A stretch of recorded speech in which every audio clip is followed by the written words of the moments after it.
It's about time.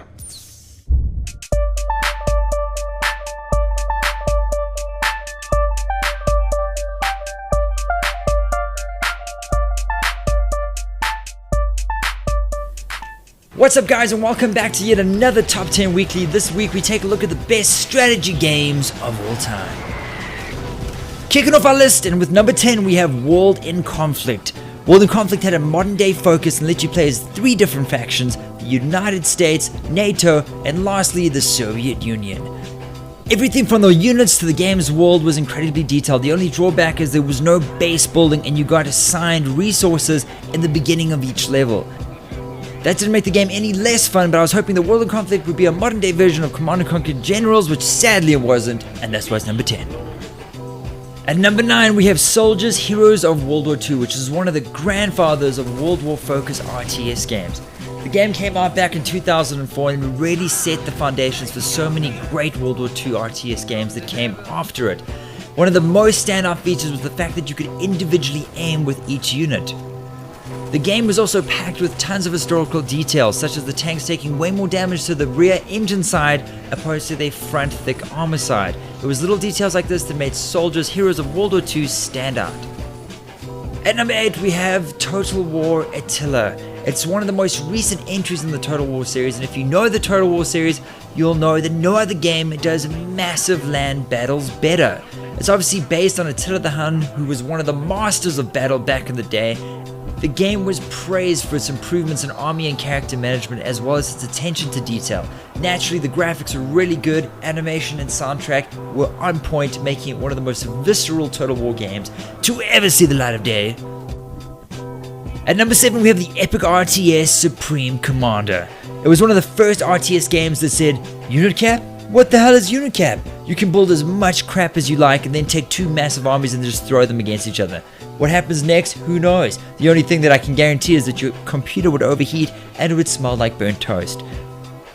But performance issues aside, Supreme Commander was an absolute gem. Coming in at number 6 is Wargame Red Dragon. It was a game that took a page out of Supreme Commander's book in terms of zooming right out to a tactical map and then zooming right in to see the stubble on your army ranger's face. One of the only drawbacks of Red Dragon was the fact that there was no base building, but it gets big points because it's certainly the prettiest score with the dance. I mean, just freaking look at this game. Now it's time to throw graphics out the window for number 5, which is Age of Empires II, the absolute cornerstone of any RTS fan's library.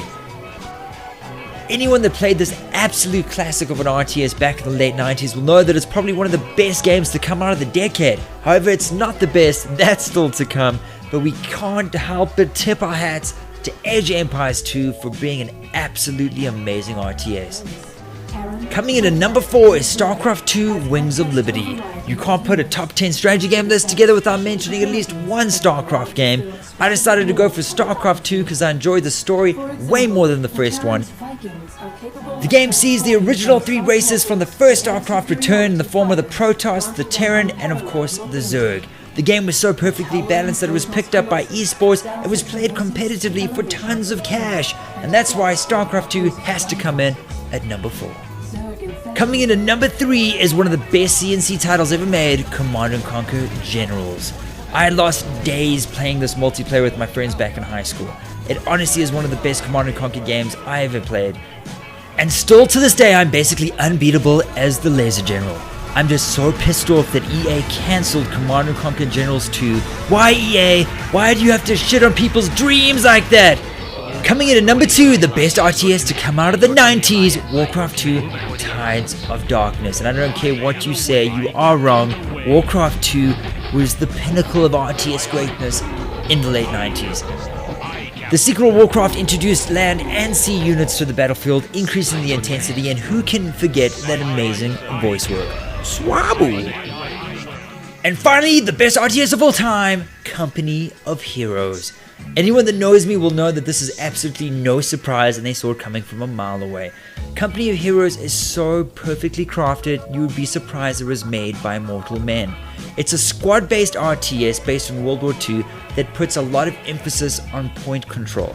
Therefore, no camping here. If you don't move and capture territory, your supply lines will get cut off and you will die alone and starving. And there you have it, guys. Those are my top 10 best RTS games of all time. Obviously, these are my personal picks, so if you agree with me, let me know in the comments below. If you disagree, I'd like to hear your side of the argument as well. Don't forget to subscribe for weekly kick-ass top 10s. Until next time, guys, shooba-looba-doo.